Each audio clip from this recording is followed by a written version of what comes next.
Countdown for a blast off. X minus 5, minus 4, minus 3, minus 2, X minus 1. Fire.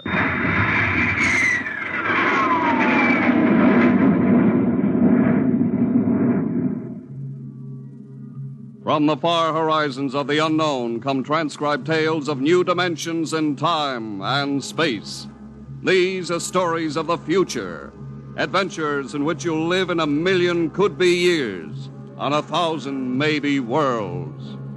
The National Broadcasting Company presents X minus 1.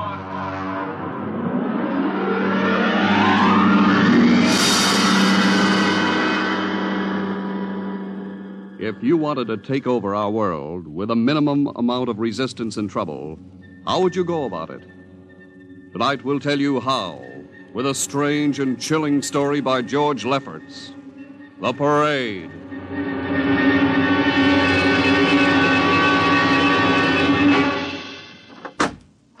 You are Mr. Sid Ryan. The same.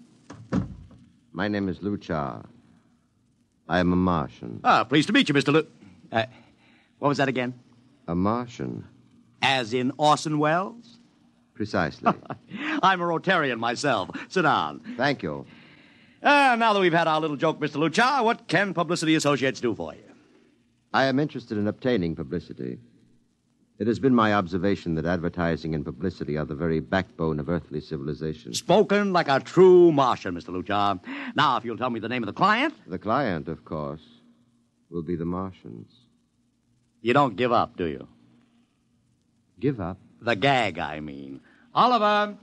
Yes, Mr. Ryan? This is Mr. Luchar. Oh, how do you Mr. do? Luchar claims to be a Martian. Take him outside, will you, Oliver? I am happy to see, Mr. Ryan, that my telling you I am a Martian has approximately the effect I guessed it would. I believe we can do business. I have here cash retainer of $5,000. Oliver, take a look at that wad of lettuce. It's the real stuff, Mr. Ryan. And my client is prepared to spend many times that amount. Sit down, Mr. Luchar. Oliver, get the client a cigar, the 50-cent box. Yes, sir. Thank you. Well, now, what can I do for you, sir? I wish you to manage a publicity campaign. A very large and important campaign. Is the product established, or is it something brand new? Something quite new. Now, what would you judge the most effective type of campaign? Well, if the client has a lot of dough to throw around, a suspense campaign is best. First, you place ads in the paper saying, "Watch this space." Then, about a week later, you run an ad saying XYZ or PDQ, and you get people guessing what it means.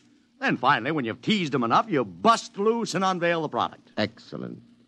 We will conduct a suspense campaign. Of course, in this kind of campaign, secrecy is very important. Once the name of the product leaks out, it spreads like wildfire, and the whole campaign is kerfloppo. Quite so, quite so. The utmost secrecy. You realize, of course, these things cost like crazy. Would, say, $1 million cover expense? Come again? I said, would $1 million cover it? Why, yes, I am at... You did say $1 million. I understood that you have handled some very large accounts. Of course, if this is too big... No, not at all, not at all. As a matter of fact, I seldom touch anything less. Right, Oliver? Huh? Oh, of course. That's right, Mr. Ryan. Absolutely right. Yes, sir. You will begin, then, by saturating the newspapers, the radio, the streetcars with a very simple statement. What's that? I will write it on a card. Here you are. The Martians are coming. Say, that's not a bad teaser. Got that, Oliver? Yes, sir. The next ad will read, June 1st is Martian Day. June 1st is Martian Day. What happens on June 1st? The parade takes place. What parade? I wish you to arrange a parade up Fifth Avenue. You mean like the Macy Parade? Exactly. Except that the theme will be the world of tomorrow, the Martian world. My client would like it to be a gay affair. Balloons, clowns, pennants, pretty drum majorettes. Say, that sounds terrific. I might be able to interest the department stores in a tie-in. Fine. The parade will climax the campaign. On June 1st, the product will be unveiled. Good enough. By the way, Mr. Luchar, just what is the product? What are we selling? Oh, no, Mr. Ryan. Secrecy, remember? Yeah, but after all... Mr. Ryan, all will be revealed to you in good time. For the moment, let us say that we are selling a concept. A concept?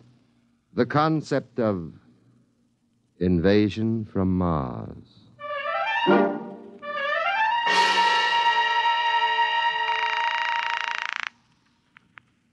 Sorrel Talent Agency. Sammy Sorrell, please. This is Sammy. This is Sid Ryan over at Publicity Associates. Listen, Sammy, how you fixed for midgets? I got midgets. Fine, I need 40 midgets for a parade. 40. June 1st. And listen, Sammy, I want them dressed in little spacesuits. In little... You know, like men from Mars. Mars. Okay? And I want some movie extras, maybe 50 of them. 50. Also rigged up like men from Mars. Make them look gruesome. Got that? Gruesome. Also, I need some horses with pretty girls on top of them. Maybe you can get that bunch from Maroney's Traveling Circus, the one we booked for the Fireman's Parade in Albany last year. Yeah, I'll try, Sid. Never mind the expense. Just get me the talent. It sounds like you landed a big client there. Who is it? It's a secret. I gotta hang now. Call me back, Sammy. Right. How you doing, Oliver? Oh, fine, Mr. Ryan, just fine. I got 100 small boys pasting little stickers. The Martians are coming on the subway platforms. Good. We got full-page ads in all the dailies. Good. And 10-second spot announcements on every local station. Good. It's costing a fortune. Good. The more it costs, the bigger our percentage. Spend like you were going to the electric chair, Oliver. Yes, sir. How you making out in the parade? If it comes off, it'll be the biggest thing since Barnum invented the midget. I've got Macy's, Gimbals, and Saks to contribute floats. Everything is built around the Martian theme, see? Even the horses will have long feelers attached to them and funny-looking extra legs. It'll be sensational. That sounds fine, only... Only what? Mr. Ryan, we don't even know what we're selling. Oliver, my boy, do you think old Sid Ryan has been sitting here spending all this moolah and not putting two and two together? You mean you know who Luchar represents? Just by accident, understand? I have learned that Century Pictures is making a big new epic. One of those expensive pictures they make in secret and then spring on the public because they don't want the other studios to get the jump on them. What's the picture? A space opera titled Invasion from Mars. Get it? Oh, I begin to see. Also, by mere coincidence, it's supposed to have its premiere sometime around June 1st. You follow me? Yes, but Mr. Ryan, Century has an exclusive contract with New Feature Syndicate for all their publicity. Suppose Century Pictures doesn't like the way New Features is handling their stuff. They want to get out of the contract, but New Feature says no, so they have to get around the contract. A man named Luchar, client unknown, starts publicizing the Martian invasion. Need I go further? Oh, I don't know, Mr. Ryan. Sounds pretty far-fetched to me, but I don't know. That's what I like about you, Oliver. You're so innocent.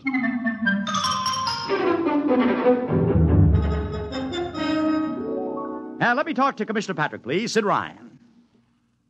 Hello. Commish, Sid Ryan. Oh. How are you, Ryan? Fine. What is it this time? You want to drop a man off the Empire State Building into a teacup full of water? The answer is no. Also, we're not arresting any fan dancers. You know I don't handle fan dances. I want a permit for a parade. June 1st, 5th Avenue. It's a Sunday. There's no traffic. Now, look, Ryan, Macy's gets a permit. Gimbals gets a permit. The American Legion gets a permit. The Sons of Erin march every time Morton Downey sings the Wearing of the Green. Oh, don't give me a hard time, Patrick. This is too big. I have the 5th Avenue Merchants Association behind me. Okay, Ryan. Fill out the forms. I'll pass them along to the license commissioner. That's my boy. By the way, what's the occasion for this parade? Oh, don't you read the papers, Patrick? June 1st is Martian Day.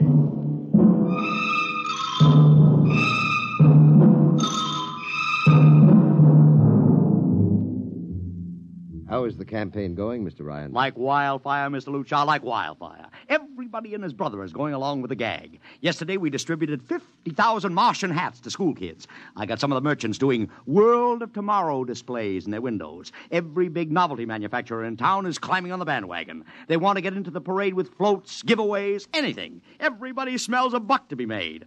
I wouldn't be surprised if the mayor himself declared Martian Day. I've even arranged for Commissioner Patrick to accept a $50,000 check for the Policeman's Benevolent Fund from the man from Mars. Oh, it's terrific, terrific. My blood pressure's up to 200. Excellent. I I understand Century Pictures spent over $1 million making that space opera. I beg pardon? Oh, come, Mr. Lucha. Sid Ryan wasn't born yesterday, you know. I know who our client is, even if you don't admit it. You do? Always thinking that's me. Well, as long as you know, let's keep it to ourselves, shall we, Mr. Ryan? As you once remarked, when these things leak out, it destroys the surprise and ruins the effectiveness of the campaign.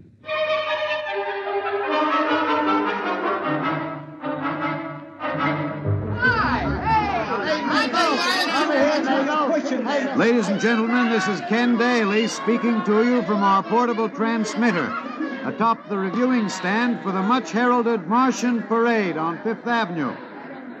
It's a beautiful sunlit day here in New York, a perfect day for a parade, and the streets are packed with thousands of spectators all eager to find out what this is all about. There's an air of shrill expectancy. Some of the kids and their parents have been camped on the curbstone since early this morning to be sure of ringside seats when the so-called Martians pass by. I've just had word from Saul Brown up at Central Park Mall that the Martians have landed from big pink balloons. And now, while we're waiting for the arrival of the parade, we brought some people up to our microphone to tell you their reactions to this most spectacular of all publicity stunts. That's right, come on. What's your name, madam? Miss Ada Shackley. A little louder, please. Miss Ada Shackley. Uh-huh. And where are you from, Mrs. Shackley? Columbus, Ohio. I see. And I see you have your family with you, too. Two little curly-headed blonde boys. Are you in New York on vacation? We came for the Shriners Convention with their daddy. What do you think of Martian Day, Mrs. Shackley? Well, it all seems very strange to me, but the boys have been pestering me to watch it, so we've been standing here 2 hours. I can't make head or tail of it. Well, neither can a lot of other people, Mrs. Shackley. But judging by the thousands here today, there's a lot of curiosity. Curiosity killed the cat, folks say. Well, let's hope not. Thank you, Mrs. Shackley. Mr. Ryan's here. Ryan, right. And this is Mr. Sid Ryan, ladies and gentlemen, the publicity man who's the brains behind the Martian Day stunt. Hello, Sid. Good morning, Kenneth. Easy, not so close to the mic. Oh, sorry. Hey, Sid, you've certainly lifted the lid this time. Looks like it, doesn't it? Sid, there's been a great deal of speculation as to exactly what all this is leading up to. I've heard some folks say it's a big war bond drive. Others think it's just to stimulate local business. And, look, I understand in the trade itself, the smart money says you're building for the premiere of Century's forthcoming extravaganza, Invasion from Mars. Now, come clean. Can you tell us what the real story is? Ken. I'd like to, but honestly, I can't. Oh, man of mystery, eh? Are you going to watch the parade from the stand here? No, Ken, I can't stand noise. I'm going out to my office and watch in comfort. Well, thank you, Sid Ryan, and good luck. And here they come, ladies and gentlemen. The first units of the big Martian parade, swinging down Fifth Avenue with fanfare, colored streamers, music, confetti, floats, all the trappings of a Mardi Gras. And here in the vanguard is a whole troop of little midgets in weird-looking pink and blue spacesuits, carrying Rube Goldberg weapons with signs painted on them. Let's see, I can read one which says, Atomic Blaster. Another one has a placard reading, We're Martian through Georgia. And here come the clowns, laughing and falling all over each other. They're giving free sugar candy to the kids along the way. Yes, ladies and gentlemen, this is a happy, laughing crowd along Fifth Avenue today. A true reflection of the great sense of humor and good nature that makes America the place it is.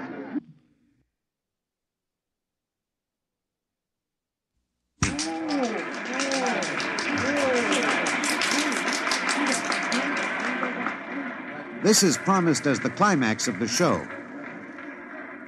And now a great hush has fallen over the crowd. It's quite a sight to see these thousands of people standing here expectantly, hearing only the great regular sigh of their mass breathing. And now here they come, ladies and gentlemen, the Martians, marching in booted, helmeted ranks, row after row of them. My, this is an impressive sight, ladies and gentlemen, and a rather serious contrast to the rest of the joyous slapstick parade we've witnessed. There are perhaps, 200 tall, broad-chested men dressed in metallic gray spacesuits with thick glass visors drawn across their faces. Each is holding an ominous-looking ray gun at the ready position. They're marching in absolute silence, keeping step perfectly, as though some mute, unspoken command were marking time for them. The crowd seems rather grim and serious now. Perhaps they're reminded of the actuality of war and possible invasion. They stand solemnly, silently, watching. Even the children are awed. And now the first ranks of the Martians are moving past us down Fifth Avenue toward the reviewing stands at the square. No one moves. What's that? What's happening? There, a woman, ladies and gentlemen. She dashed out into the street. For what reason, I don't know. She attempted to lift the visor of one of the Martian spacesuits, but just as she reached the Martian, she fell forward in a dead faint. I tell you, I've never felt such mass tension in a crowd as we're experiencing here right now, today. All sorts of rumors have begun filtering back through the audience. There are excited whispers of she's dead, she fainted, and now an undercurrent of, what? They're really Martians. This is an example of how a single incident can precipitate mass hysteria, ladies and gentlemen. I tell you, it's a mighty reassuring sight to see the blue uniforms of New York's finest spaced every 10 feet or so along the avenue. Somehow, I can't explain it. This incident has begun to work on what was a moment ago a happy, carefree crowd, and the complexion is changing.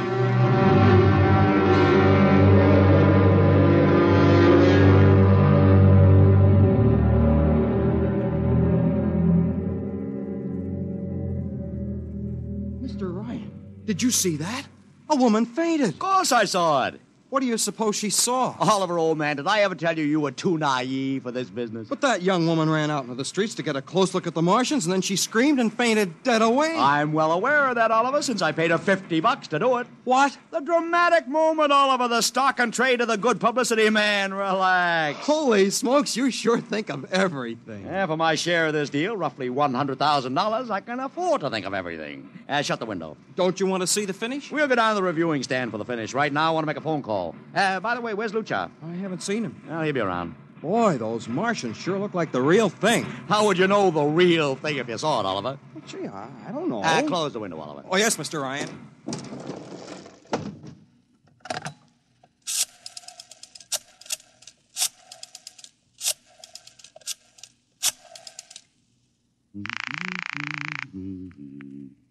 Sorrel's Talent Agency. Sammy, this is Sid Ryan. Say, listen, Sid, I was going to call you. I'm awful sorry about those Martians. What do you mean, sorry? They're terrific. No, don't joke, Sid. I mean it. Well, I mean it, too. They're great, great. Are you in the bag? Never felt better. You mean it, don't you? Of course I mean it. What is this? There are Martians in the parade? About 150. Of course, I only ordered 50, but Sid. under the circumstances... Sid. Well, what is it? Sid, don't you know? I couldn't get you a single movie extra. There's a studio strike in New York. I was going to call you, but I figured... Wait a minute. Where'd these guys come from if you didn't hire them? I don't know. Maybe Oliver... Oh, hold on. Oliver, Yes, Mr. Ryan? did you hire those Martians? No, sir, Sammy, this is on the level, isn't it? Honest, Sid, Okay, Sammy, I'll call you back. What's the matter, Mr. Ryan? I don't know. I just don't know. I've got to locate Lucha. What's Century Pictures number? Mr. Ryan, this is Sunday. Oh, yeah. Well, get me their publicity director, Marty Sanford, at home. Oh, yes, sir. 3, 2, 4. Here you are. Thanks. Sanford. Marty, this is Sid Ryan. Oh, hello, Sid. How's the big Fine, promotion? fine. Listen, Marty, this is dead serious. On the level. Get it? What's wrong? I've got to locate Lucha. Lou who? Lucha, come on now, Marty. This is life and death. The guy you sent over to hire me for the invasion picture. Invasion picture? Invasion from Mars, the space opera. Are you batty? Marty. That picture was shelved last month. What? Sure, back in the can. Too expensive and too fantastic. The big shots decided you can't sell a Martian invasion to the American public. And I never heard of a guy named Lou... Mother heaven. What is it, Mr. Ryan? You look terrible. That's too fantastic. What's too fantastic, Mr. Ryan? Is something wrong? Open that window. I want another look at those Martians. Yes, sir.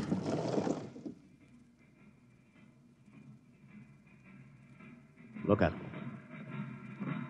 Oliver, you were in the Army. Could 150 movie extras learn to march like that in, say, 24 hours? Not in 24 days, Mr. Ryan. Not a second's hesitation. Not one other step. Look at the way they carry those ray guns at the ready. The only other time I've seen troops march like that was in a film of the Nazi stormtroops marching through the streets of Paris. See those chests on them? That's pride. Sheer, arrogant pride. Look at those chins. That's contempt. Nobody could act like that. Mr. Ryan! Oliver, get down there. Find that woman who fainted. Her name's Gloria Montex. Get her up here. Make it fast.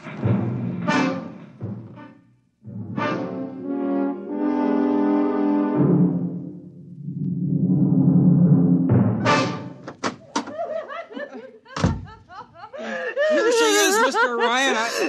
I can't get much sense out of her. Stay away from me. Gloria, it's me, Sid Ryan. Oh, don't kid me. You're a Martian. Gloria, settle down.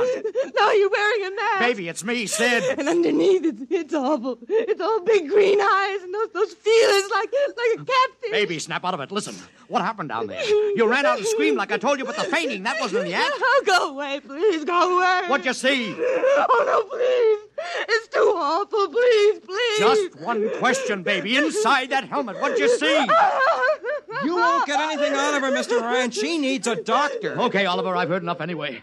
You take care of Gloria here. Get her a drink. Where are you going? To see the commissioner. We gotta stop this parade before things begin to happen.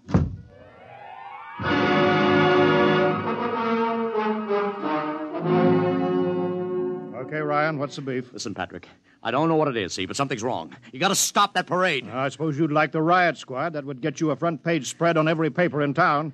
Honest, you publicity guys give me a pay. This may be a matter of life and death. Oh, sure. Look, Ryan, I've got no time for your cheap publicity gags. I'm a busy man. Listen, I'm trying to tell you I don't know where these Martians came from, who they are, anything about them. All I want you to do is stop the parade and make sure they're on the level. Ryan, I'm wise to your tricks.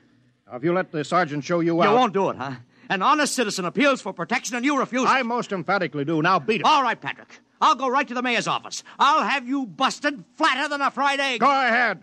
I'm sure His Honor will be glad to toss you out on that phony nickel-plated skull of yours.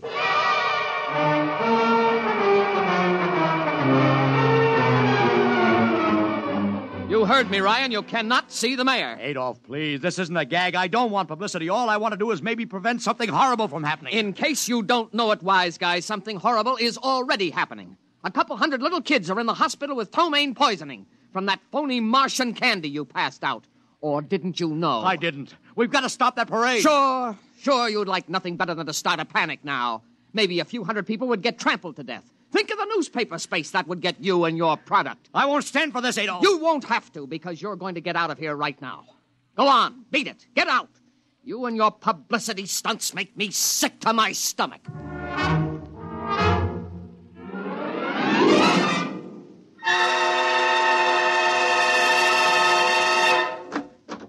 Oliver! Oliver, where are you? Oliver! Oliver! It is useless What? to scream at him, Mr. Ryan. Your friend is quite dead. Lucha. He wanted to run to the police with some story about a Martian invasion. I found it necessary to restrain him. Restrain him, you stinking murderer. Now, Mr. Ryan, collect yourself. After all our planning, it wouldn't do to have everything spoiled, now would it? Lucha, start talking and talk fast, because when you get through, I'm going to take you apart piece by piece. What's this all about? But surely you know, Mr. Ryan. After all, you've been publicizing it for months. Listen, you... Please, do not interrupt. You see, before colonizing your planet, we Martians sent advanced scouts to study your habits, your weaknesses. We found that the people on Earth are predominantly conditioned by advertising and publicity, and so we conceived the idea of treating our entire invasion as a vast publicity stunt. Clever, huh? After all, Mr. Ryan, who would suspect an invader who advertised his invasion in the newspaper, invited the public to his surprise attack, and spent millions publicizing his plans? Holy jumping catfish. You've done very well. Then There was no product. Ah, but there is a product. The product is death. What are you trying to do, Lucha? We Martians are a humane people, Mr. Ryan. We do not like to destroy thousands where a few hundreds would suffice. In exactly 2 minutes, our troops will treat the world to a spectacle of death, which will bring the rest of your planet to its knees in horror. Nations will clamor to surrender. Perhaps, Mr. Lucha. But not if I can help it. You...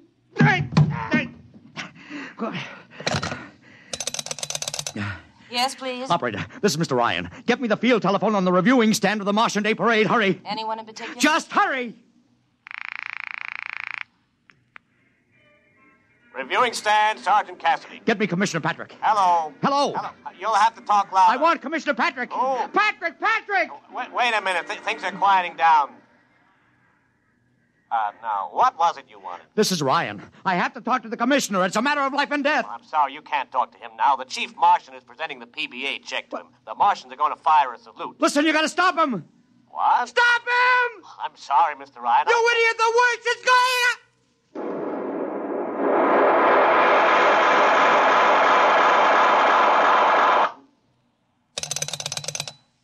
This is the operator. I'm sorry, Mr. Ryan. You've been cut off. I can't seem to get them back. Doesn't matter, operator. Nothing matters now.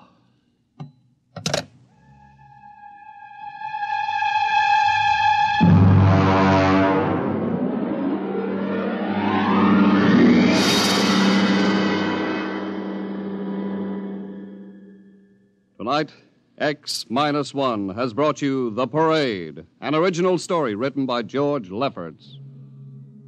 Featured in the cast were Joseph Curtin as Ryan, Joe DeSantis as Luchar, Alexander Scorby as Daly, Agnes Young as the woman, Ellen Deming as Gloria, John Thomas as Oliver, Arthur Anderson as Sammy, Wendell Holmes as the Commissioner, and William Keene as Sanford. Your announcer, Don Pardo. X-1 was directed by Fred Way and is a transcribed NBC Radio Network production.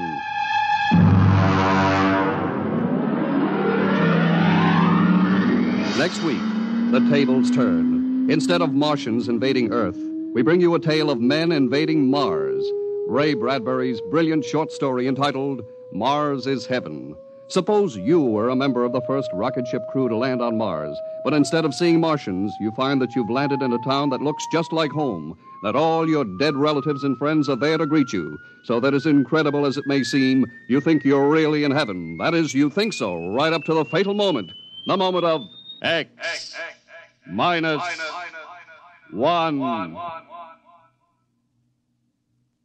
Join the Abbotts on another baffling mystery tonight over most NBC radio stations.